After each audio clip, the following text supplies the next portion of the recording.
Hello दोस्तों, कैसे हो आप सब। उम्मीद है अच्छे होंगे। मैं भी बहुत अच्छी हूँ। तो देखिए, अभी बस हो गए हैं सुबह सुबह, एकदम सुबह हो गया है और हम लोग चढ़ाई करने के लिए एकदम रेडी हैं। और देखिए, अभी इतना ऊंचा, बहुत ऊंचा भी चढ़ाई करना है। हमने तो अभी स्टार्ट ही किया था थोड़ा सा। तो चलिए, आज पूरा दिन हम लोग को लग जाएगा चढ़ाई करने में। उसके बाद दर्शन करके फिर हम आपको दिखाते हैं। जैसे कि आप देख रहे हैं, यहाँ पे घोड़े खच्चर लोग ऊपर जा रहे हैं, आ रहे हैं, पालकी वगैरह भी है। तो आपको केदारनाथ चढ़ाई करने के लिए घोड़े खच्चर सब कुछ मिलेंगे। आप जिससे चाहे उससे जा सकते हैं। फिर दिन भर का हमने करके तय चढ़ाई करके रात में हम लोग पहुँचे। तो रात में हमने वहाँ पे स्टे किया। तो देखिए, हमने वहाँ पे एक कैंप ले लिया था और कैंप में ही हम लोग रुकने वाले थे, क्योंकि होटल वगैरह भी थे लेकिन सब बुक हो चुके थे। तो हमने क्या किया, कैंप ले लिया। मंदिर के पीछे में ही हमें बहुत अच्छा सुंदर एक छोटा सा कैंप मिल गया था। हम लोग 3 लोग थे, तो हम लोग 3 लोग यहीं पे रुक गए। उसके बाद सुबह सुबह हम लोग 2 बजे लगभग लाइन में लग गए थे सुबह में। तो सुबह में देखिए, थोड़ा बारिश वगैरह हो रहा था, तो हमने रेनकोट वगैरह भी डाल लिया था। तो वही हम लोग लगा है। यहाँ से देखिए, आपको मैं साक्षात मंदिर का दर्शन करवा रही हूँ स्टार्टिंग से ही। देखिए कितना खूबसूरत है। हम लोग लाइन में लगे हुए थे और जयकारा करते हुए साथ में आगे बढ़ते जा रहे थे। हर हर महादेव।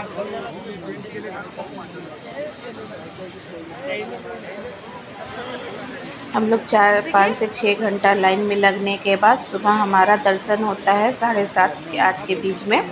तो हम लोग वही लाइन में लगे हुए थे। तो चलिए, अब एकदम मंदिर के पास हम लोग पहुंच चुके हैं। उसके बाद मैं बाबा का, तो साक्षात बाबा का दर्शन करवाऊंगी। बोलिए हर हर महादेव। जय बाबा केदारनाथ। जय बाबा केदारनाथ। अभी लाइन में लगे हैं। देखें अब कितना भीड़ है। तो ये अब हम लोग अंदर भी चले गए। देखिए, अंदर का पूरा बाबा आपको साक्षात दिखने वाले हैं। ये रहा मंदिर। हमें मंदिर का चारों पहले एक राउंड मार के उसके बाद बाबा दिखेंगे। देखिए, जय महादेव। जय बाबा केदारनाथ। हर हर महादेव। हर हर महादेव। दर्शन करने के बाद हम फिर बाहर निकले। और फिर देखिए, ये बाहर का आपको दृश्य दिखा रही हूँ, कितना खूबसूरत लग रहा है। इन उजले उजले और नीले पहाड़ों के बीच आसमान नीला, पहाड़े पूरी उनकी ग्लेशियर जो होता है, बर्फ वगैरह पूरा एकदम पहाड़ पे बिखरा हुआ था। इतना खूबसूरत लग रहा था, वाइट वाइट पूरा पहाड़। और सामने बाबा अगर दिख जाए तो फिर तो बोलना ही नहीं। तो उसके बाद हम लोग मंदिर के थोड़ा साइड में गए। तो वहाँ पे हमने देखा, जिस साइड से हम लोग निकले थे वहाँ हमने देखा कि यहाँ एक बाबा बैठे हुए थे। और वो हमें अंदर से जल निकाल के दे रहे थे और बोल रहे थे कि ये वही जल है जो बाबा को चढ़ता है। तो हमने वो जल लिया। हमने थोड़ा थोड़ा डब्बा लेके गए थे। हम सब ने उन जल वो बाबा निकाल के दिए, तो वो लिए हमने। उसके बाद हम लोग मंदिर के पीछे जो फट है वहाँ पे चले गए। शिला जो है ये, आपको तो पता है, कुछ साल पहले जो अभी पूरा आंधी तूफान जो वो आया था, जिससे बाबा केदारनाथ पे इतना विपदा आ गया था। तो ये भीमशिला जो थे, उन्होंने ये पत्थर जो था मंदिर के पीछे में आके रुक गया था, जिसके वजह से मंदिर को थोड़ा सा भी नुकसान नहीं हुआ था। तो हम लोग वहाँ पे चले गए थे भीमशिला जी का दर्शन करने के लिए। हमने यहाँ उनका दर्शन किया। उसके बाद फिर हम लोग आगे निकले। ये देखिए, हम वहाँ पे फ़ोटो वगैरह भी थोड़ा बहुत शूट करवा रहे थे। ये रहा मंदिर, और मंदिर के ठीक पीछे में रहा ये भीमशिला। मतलब इतना बड़ा पत्थर देख के भी, मतलब सही में, सच में कहा जाता है दोस्तों कि मतलब अगर भगवान न चाहे ना तो किसी का कुछ नहीं हो सकता है। और अगर भगवान चाहे तो भगवान रंग को राजा और राजा को रंक भी बना सकते हैं। वही हाल यहाँ पे है। हमने देखा, खुद से देखा। जो मतलब इतने अच्छे भक्त, मतलब ऐसे ऐसे भक्त गए थे ना, जो बाबा के दरबार में घुसते ही इतना रोना, मतलब शोर कर देते भाई। एक तो बाबा मिल गए, यही बहुत है। हमने तो देख के मैं मतलब बता नहीं सकती हूँ आपको अपने अंदर की फीलिंग कि हमें कैसा लगा। उसके बाद यहाँ पे एक पंडित जी बैठे हुए थे जो टीका वगैरह दे रहे थे। तो हमने सोचा टीका, यहाँ तक आया तो एक टीका ले लेते हैं। तो हम सब ने पारा पारी करके लोग, तीनों लोग ने टीका लिया। ये रहे मेरे हस्बैंड, देखिए यहाँ पे टीका ले रहे हैं।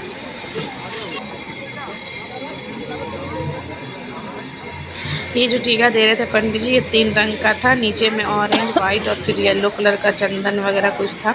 उसके बाद बीच में ओम ओम बना हुआ था। फिर उसके बाद हस्बैंड ले लिए। उसके बाद मैंने बोला मुझे भी लगा ही दो। तो यहाँ पे देखिए, यहाँ पे फिर मेरी बारी आई थी, तो फिर मैं यहाँ पे टीका लगवा रही थी। सर पे चंदन टीका लगवाने से ना मन को भी शांति मिलती है, एकदम मतलब अंदर से फीलिंग अच्छा आता है। तो हमने वहाँ पे पहले हम लोग बोल रहे थे नहीं लगवाएंगे, फिर जब हमने देखा कि सब मतलब इतना अच्छा से लगा रहे हैं पंडित जी, तो हम लोग सब लोग लगवा लिए। देखिए यहाँ पे मेरे भी लग रहे हैं।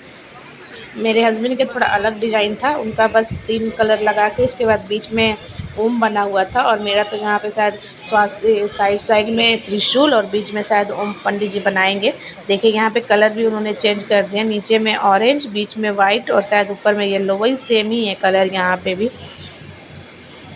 बहुत ही अच्छे से वो मतलब ये नहीं है कि जल्दी जल्दी हड़बड़ हड़बड़ लगा के नहीं हटा रहे थे, वो आराम से धीरे धीरे एक बार बीट कर रहे थे, उसके बाद फिर लगा रहे थे, फिर उसमें लगा ले रहे थे चंदन वगैरह और फिर अच्छे से माथे पे पूरा लगा रहे थे। यहाँ पे हमने जब पूरा टीका लगवा लिया उसके बाद फिर थोड़ा और आगे गए, भीमशिला से थोड़ा और सीधा रास्ता में ही अंदर गए, तो वहाँ पे हमें दिखा शंकराचार्य जी का समाधि, जो कि बोला जाता है कि शंकराचार्य जी ने यहाँ पे समाधि लिया हुआ था। तो उनका मूर्ति वहाँ पे एक बना हुआ है, पूरी ब्लैक कलर की वो मूर्ति है, उनका तस्वीर नहीं है, मूर्ति ही पूरा मतलब पत्थर का वो पूरा बना हुआ है, बहुत ही खूबसूरत लगता है वहाँ पे। तो चलिए हम लोग वहाँ पे आपको लेके चलते हैं शंकराचार्य जी की मूर्ति के पास में आपको। यही है वो रास्ता जहाँ से हम लोग शंकराचार्य जी के समाधि के पास पहुँचेंगे। आप देखिए यहाँ से कर लगभग 500 मीटर है, थोड़ा चलना पड़ेगा।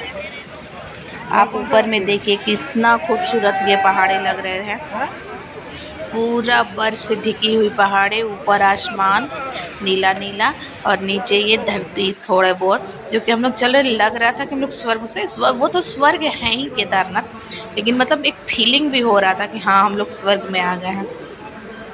उसके बाद देखिए ये राउंड राउंड करके बनाया हुआ था शंकराचार्य जी का जो समाधि है, ऊपर से भी आप देख के जा सकते हैं, लेकिन हम लोग बोले नहीं हम लोग चलते हैं नीचे और थोड़ा दर्शन करते हैं अच्छे से।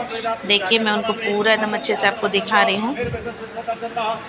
यहाँ पे पंडित जी मंत्र वगैरह सब कर करके इनका भी मतलब पूजा करवा रहे थे। जो लोग पूजा करना चाहते हैं वो मंत्र पूरे विधि विधान से यहाँ पे पूजा कर सकते हैं। हम लोग तो बस गए थे और फिर दूर से इनका दर्शन किया और फिर हम लोग निकल गए।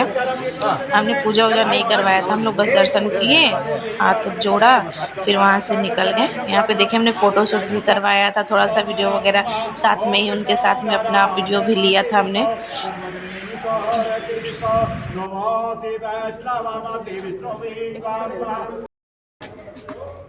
दर्शन करने के बाद हम लोग अब वहाँ से बाहर निकल रहे थे। हम लोग ऊपर अब जा रहे थे जहाँ केदारनाथ बाबा का मतलब है, मतलब मंदिर से बाहर निकल रहे थे। शंकराचार्य जी का जो समाधि है उससे बाहर निकल रहे थे। उससे बाहर निकलने के बाद फिर हम लोग आज ही हम लोग को मतलब निकलना भी है, मतलब उतरना भी है और अपने घर मतलब वहाँ से अभी तो हमें बद्रीनाथ के लिए प्रस्थान करना है। पहले हम यहीं पे आपको दिखाएं बद्रीनाथ का, तभी जब जाएंगे तब जाएंगे। तो देखिए कितना खूबसूरत ये पूरा दृश्य लग रहा था। यहाँ पे मैं आपको ज़रूर दिखाऊंगी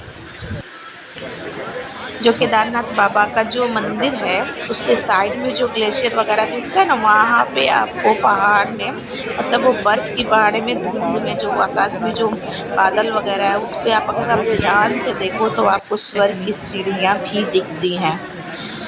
तो आप ज़रूर देखिएगा। उसके बाद फिर देखिए हम लोग यहाँ पे निकल गए थे, मतलब लगेज वगैरह हमने जो कैंप में रखा था वो लिया। उसके बाद फिर हम लोग नीचे उतरने के लिए हम लोग कपड़ा वगैरह चेंज कर लिया था, क्योंकि हमने थोड़ा हैवी भी पहना था तो उतना पहन के उतर नहीं पाएंगे, तो इसलिए हम लोग कपड़ा चेंज किया। उसके बाद फिर हम लोग निकल गए। बोले पहले चलने से पहले कुछ खा लेते हैं, क्योंकि दिन भर भी हमें उतरने में भी 6 से 7 5 घंटे लगने वाले हैं। तो हम लोग उतरने के लिए पहले पहले खा लेते हैं। तो यहाँ पर हमने ब्रेड चॉप लिया था, पकौड़ी लिया था, और ये देखिए ये रहा आलू का पराठा। हमने ये थोड़ा सा नाश्ता, हमारा नाश्ता यहाँ कंप्लीट हुआ। उसके बाद फिर देखिए हम लोग उतरना शुरू कर दिए। आपको पता है दोस्तों, आप जो ये छड़ी लेके गए हैं ना, ये आपको चढ़ने में तो मदद करता ही है, साथ में उतरने में भी बहुत हेल्प करता है। आप इसे जब भी जाओ ना तो भूलना नहीं, आप इसको ज़रूर ले लीजिएगा। ज़्यादा महंगा नहीं मिलता है, कहीं 20 या 30 का ही आपको मिल जाएगा। हमने तो 30 का लिया था। और अगर आपको वहाँ पे मतलब कहीं दुकान वगैरह पे नहीं मिल रहा है तो आप किसी श्रद्धालु जो कि मतलब दर्शन करके आ चुके हैं आप उनसे भी ले सकते हैं, वो लोग दे देते हैं। तो हमने तो ख़रीद के लिया था, फिर नीचे उतरने के बाद हम लोग भी इसको किसी को दे ही देंगे, क्योंकि घर तो लेके जाना पॉसिबल है नहीं इतना बड़ा बड़ा डंडा। तो हम लोग भी नीचे उतर के किसी को दे देंगे। हमने फिर यहाँ पे उतरने के लिए आराम से, इससे बहुत हेल्प मिलता है। आप धीरे धीरे चलो या तेज़ी चलो, आराम से इससे मतलब जो स्लिप करने का जो डर रहता है ना वो बहुत कम हो जाता है इसकी वजह से। बहुत लोग हमने मतलब लगभग सबको देखा कि सब लोग लेके चढ़ ही रहे थे। जो खच्चर वगैरह से जा रहे थे उनको तो इस सब का कोई ज़रूरत नहीं है, क्योंकि वो जाएंगे भी खच्चर से और आएंगे भी खच्चर से, तो इसके लिए पालकी वगैरह के वाले लोगों के लिए ज़रूरत नहीं है। लेकिन जो मतलब पैदल चढ़ रहे हैं उनके लिए बहुत अच्छा है। फिर हम लोग नीचे यहाँ पे उतर गए थे। उतरने के बाद फिर हम लोग वहाँ से डायरेक्ट हम लोग मतलब गौरीकुंड में नहीं रुके, हम लोग डायरेक्ट आ गए थे सोनप्रयाग। हम लोग बोले सोनप्रयाग चलते हैं, उसके बाद सुबह सुबह मतलब बद्रीनाथ के लिए हमें जो बस मिलेगा वो हमें सोनप्रयाग से ही मिलेगा। तो फिर हम लोग अगर सुबह सुबह वहाँ पे 2-1 बजे भी उठते ना अगर गौरीकुंड से, फिर भी हम लोग को बस के पास नहीं पहुँच पाते, इसीलिए हम लोग रात में ही सोनप्रयाग ही आ गए थे और वहीं पे होटल लेके स्टे कर लिया हमने। बाय बाय दोस्तों। तो कल का वीडियो बद्रीनाथ का देखने के लिए मेरे साथ जुड़े रहिएगा और मेरे इस वीडियो को लाइक और कमेंट ज़रूर कीजिएगा, साथ में सब्सक्राइब कीजिएगा। Bye bye.